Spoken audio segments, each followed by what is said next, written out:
वो बच्चा जो होता है वो उस बूढ़े व्यक्ति से बोलता है, घूमे खातिर आइले रहनी काली माँ के मेला,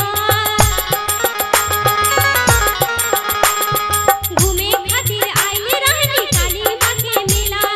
छूटल सबके साथ है दादा हो गई अकेला,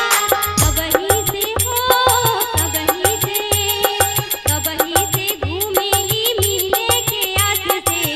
बनी भुलाइल हम तब भूखिया प्यास से, थक गइल छोटे छोटे पाँव गो, काली माई बारी हमरा गाँव, ओए गो काली माई बारी हमरा गाँव, ओए गो काली माई बारी हमरा गाँव।